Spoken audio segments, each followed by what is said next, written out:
Há um tempo atrás eu fiz um vídeo falando sobre os livros que eu li em 2025 e muitos de vocês pediram para eu partilhar um pouquinho como eu faço as minhas leituras, quais dicas eu teria para as pessoas que estão começando agora esse hábito, querem começar esse hábito. Então o vídeo de hoje vai ser justamente para dar algumas dicas para vocês nesse mundo das leituras, tá? E eu já começo o vídeo falando uma novidade pro pessoal aqui do YouTube, que eu estou grávida! Tem um bebezinho aqui nos acompanhando nessa gravação e o bebezinho já tem nome, inclusive Agnes, pra quem não acompanhou no Instagram.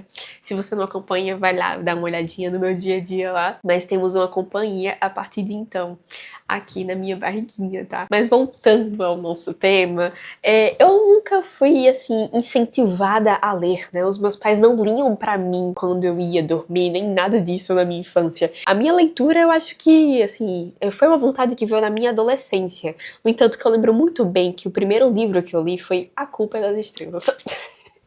Sim, A Culpa é das Estrelas. Mas foi o princípio da coisa, né? E por muito tempo a leitura foi justamente ali um refúgio para eu sair um pouco da minha realidade, para eu me divertir, né? Mas eu fui percebendo também que existe um outro tipo de forma de ler, não somente como uma distração da realidade, mas como verdades, conceitos, pensamentos que podem ajudar na minha realidade, uma coisa que pode contribuir para a outra. Eu posso, por meio da leitura, ter conversas com pessoas que na minha realidade eu nunca conseguiria, porque elas não são tão acessíveis, né? Ou porque, infelizmente, elas faleceram, ou porque elas são de outro país. Enfim, então eu percebi na leitura, aos poucos, né? Acho que ali nos meus 15, 16 anos, que é um encontro, é um diálogo, e pode ser um diálogo com uma pessoa muito mais sábia que eu. Posso tirar muitas coisas desse momento, né, desse diálogo. Então, por que fazer isso de qualquer jeito? Por que entender como um mero divertimento, né? Então, foi a partir de então que eu comecei a levar a minha leitura, assim, um pouco mais a sério, né? E foi uma época que eu fui até um pouco fominha, assim. Nossa, eu comprava livros de uma vez só, né? Livros que, inclusive, tem alguns que eu ainda não li até hoje, por conta de compras que eu fui feita de forma impulsiva, digamos assim, né? Mas mostra ali um desejo de reconhecer uma verdade, de ser ajudado, de pedir ajuda.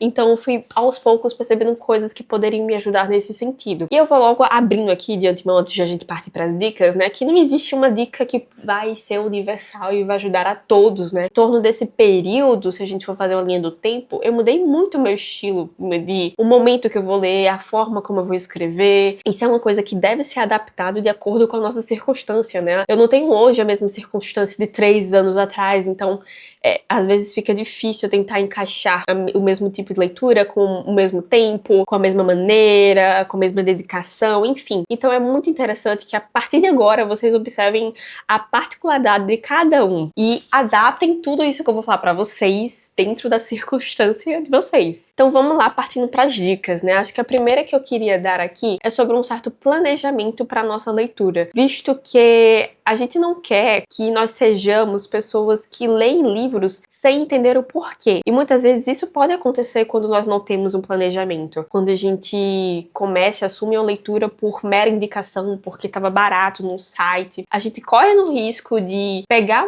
um livro que, primeiro, não vai ser útil para a nossa realidade, não é um tema que é relevante pra gente, não é uma coisa que se encaixa com a nossa circunstância, e que às vezes a gente nem gosta, e por conta disso, né, desse jogo de justificativas, a gente não se interessa, e quando a gente não se interessa é muito difícil manter um hábito, principalmente quando a gente tá no início, né, a gente depende muito dessa questão do gosto mesmo, da afetividade, principalmente no início dessa questão. Então é muito importante que a gente tenha em mente, assim, um certo planejamento do que nós gostaríamos de ler e o porquê. Para ajudar nesse sentido, no meu planner tem uma partezinha que é justamente o plano anual de leitura. E esse plano anual, eu fiz o planejamento de uma forma diferente. Eu fui dividindo pelos tipos de leitura, né? Claro que existem diversos, mas aqui eu dividi as leituras que eu gostaria em 4.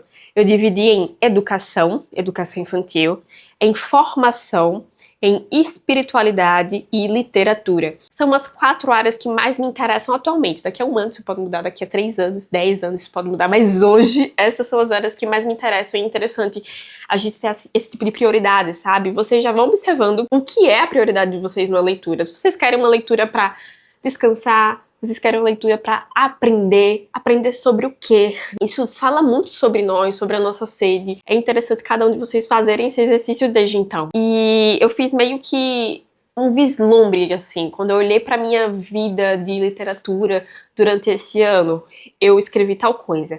Quando eu penso nas minhas leituras deste ano, eu penso em guias que me ajudem nos meus mais graves erros, auxílio para viver a serenidade e um bom repertório para a educação do meu filho. Então veja como isso me traz clareza, assim, nos livros que eu vou trazer para comigo durante esse ano. E aí eu botei diversos em cada área, né? Por exemplo, isso aqui é a área da educação, e só porque eu coloquei aqui, não significa que eu vou conseguir lê-lo, né, durante esse ano. Eu coloquei 5 de cada, mas eu elenquei quais são os principais. Então, dentro da prioridade existe outra prioridade. Isso porque, na minha realidade, eu tenho muito pouco tempo para fazer a leitura. Então, eu tenho que usufruir muito bem. Eu tenho que ter certeza que esse livro vai ser importante para mim. Porque senão, realmente é um tempo perdido, sabe? Eu coloquei aqui 3 livros como principais, né? Coloquei um asteriscozinho. E eu já observei esses livros. Alguns deles eu não tenho aqui na minha casa, eu não comprei ainda. Mas eu fui dar uma olhada no índice, eu fui dar uma olhada no autor, eu fui ver os outros livros que o autor tem,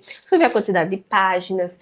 Então, é o que eu chamo de namorar o livro. Antes de vocês começarem, antes de você comprar, antes de você começar uma leitura, primeiro você pega assim, dá uma namorada no livro, né? Você olha, dá uma olhadinha no que tem aqui escrito atrás. Sempre vai ser alguma coisa boa, nunca vai ser uma coisa ruim, né? Mas você dá uma olhadinha, vê o que é que tem sobre o autor. Você vai dar uma olhada no índice deste livro. Isso porque às vezes a gente é meio que traído pelo título. O título fala uma coisa e o índice fala outra. Aí você fica, poxa, não era isso que eu esperava? Então a gente namora o livro antes de realmente falar, esse vai ser o livro que eu vou ler agora, né? Isso é importante para que a nossa decisão seja acertada, que o nosso livro seja acertado, né? Então isso é muito importante, é uma coisa que eu digo que vocês o façam, certo? Tem esse planejamento que eu deixei um pouco, como é que eu posso dizer, em aberto, né? E aí vocês decidem se vocês deixam em aberto, se vocês fazem um planejamento trimestral, às vezes é mais fácil de controlar, né? No meu caso eu deixei em aberto mesmo, só coloquei quais são as minhas prioridades. Por mais que tenha 4 áreas de leitura, eu não faço essas leituras ao mesmo tempo. Atualmente, por exemplo, eu tô lendo um livro de formação e tô lendo um livro de literatura. Não é porque eu coloquei 4 áreas que eu vou ler 4 livros ao mesmo tempo, e isso aí, claro, é com vocês, né? Liberdade humana. Mas falando um pouquinho como funciona aqui. E assim, desses livros que eu coloquei, eu já li 2 durante esse livro. Durante esse ano, perdão. E nós estamos no mês de março, então, ok, estamos caminhando, né? Essa é a minha expectativa. E eu acho que, pelo menos, assim, comigo, né? É legal a gente colocar metas de quantas páginas ler por dia e tudo mais.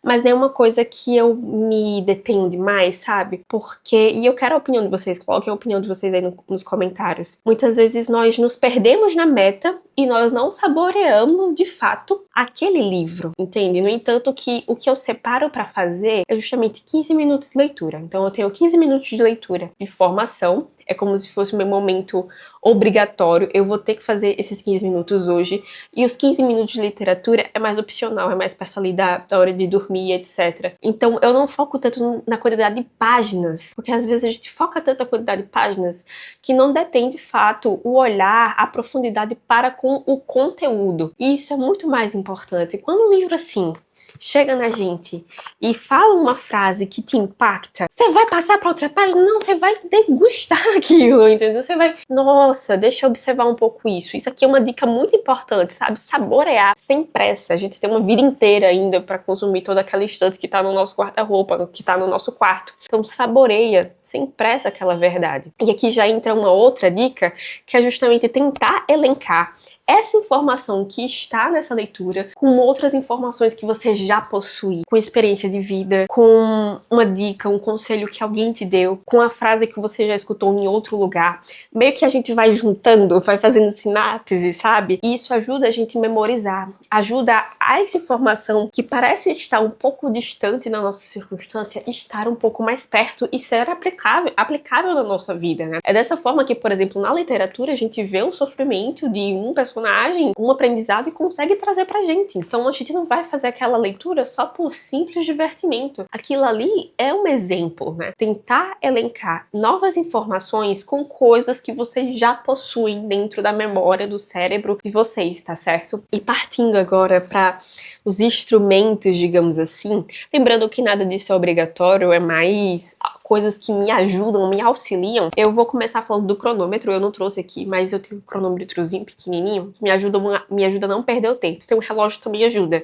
Então, por quê? Pra gente não ficar dependendo do celular nessa hora. Veja, é tão difícil a gente já separar 15 minutos que imagina com um celular, um computador do lado. Então esquece todos esses itens, vamos viver feito maias e astecas e vamos focar aqui no livro, observando só o sol e o relógio no máximo, né? É muito importante para que a gente consiga usar todos os nossos sentidos naquele momento. É uma coisa que me ajuda, que me dá um controle ali. Outro instrumento que eu gosto também é canetas. E aqui eu já abro espaço para vocês não terem pena de riscar o livro de vocês. Livro é para ser riscado. Esses espaçozinhos aqui na lateral é justamente pra gente escrever, é justamente pra gente dar a nossa opinião, escrever uma dúvida, fazer um comentário, expressar a sua como é que eu posso falar isso? Expressar um comentário que é muito seu. Então, não tenham receio de escrever no livro, de verdade. Usem esses espaços.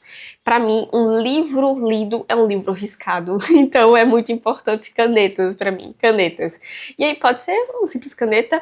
Eu gosto muito dessas canetas que são 4. Tem essa aqui, que é uma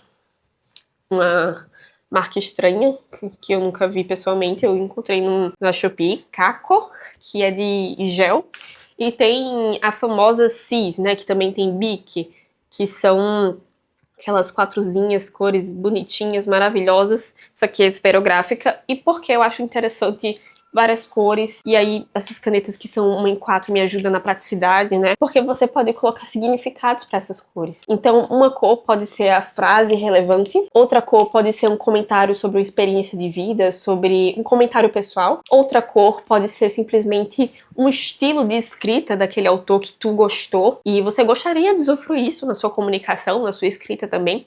Outra cor pode ser para palavras novas que você não conhece, você gostaria de acrescentar no seu vocabulário.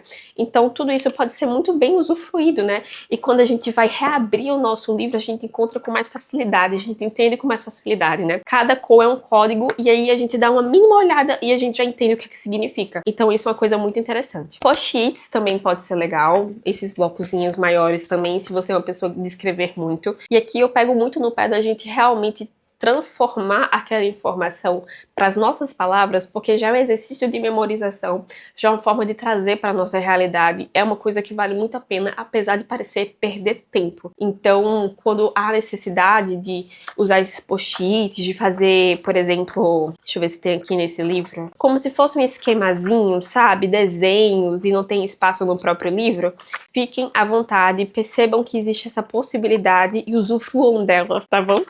Não vai ter não, vai ter só palavras mesmo, vai ser só frases, não vai ter desenhos. Outra coisa que me ajuda muito é ter um índice pessoal, e eu vou explicar isso. Quando você vai abrir um livro, certamente você vai ver um índice, que foi a forma como o autor ou como a editora dividiu aquele livro. Então, a indicação, como se fossem os respiros, né, daquele livro, um ritmo daquele livro.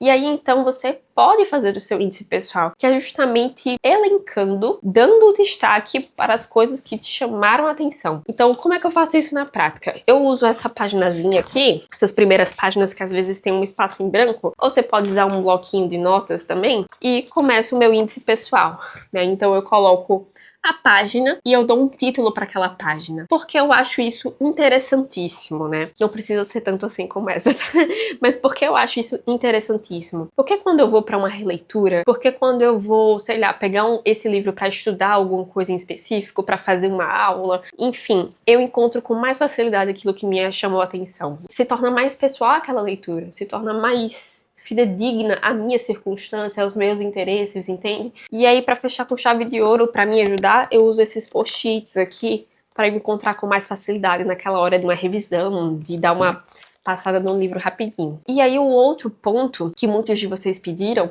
é pra eu falar sobre os resumos, né, que eu não considero algo obrigatório, mas que me ajuda também muito nesse processo de memorização.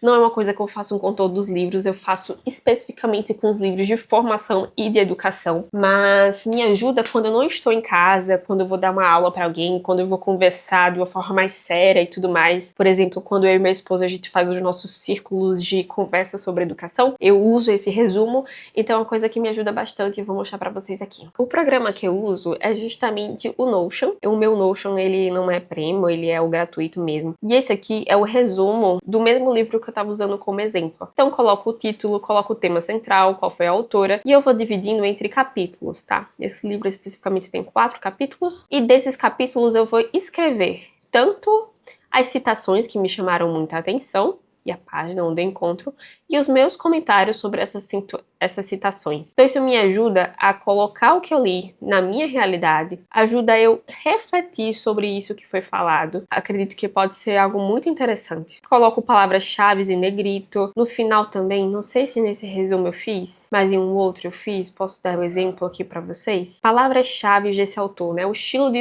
escrita do autor. Então o autor, ele repete muito essas palavrinhas aqui, e é interessante eu memorizar esse estilo de escrita, ver que ele tem uma forma de escrever, tentar colocar isso em alguma medida na minha comunicação, na minha escrita também. E aí a gente vai ganhando riqueza interior, sabe? A gente vai se tornando um pouco daquilo que a gente lê em alguma medida, então eu acho que isso é um movimento bem interessante. Então esses são um dos poucos dos instrumentos que eu uso atualmente, né? Antes eu tinha outros instrumentos também. Eu tinha o caderno de citações, que fazia um pouco desse papel aqui do resumo, onde eu escrevia as citações que me chamavam a atenção. O escrever me ajuda a memorizar, né? Na verdade, quanto mais sentidos a gente usa numa ação, em um momento, com mais facilidade a gente vai conseguir memorizar aquilo. Então a escrita me ajuda, né? O falar muitas vezes, então ler em voz alta, né? Isso é uma coisa interessante. Pra tentar manter de fato uma leitura ativa, porque quantas vezes a gente só tá passando o olho ali e não tá entrando de verdade aquela informação. Então tudo isso aqui pode ajudar vocês nesse sentido. E assim, por mais que esses instrumentos, né, parece que deixa a coisa um pouco mais difícil. Ah, Jenny, então eu só vou começar quando tiver um cronômetro,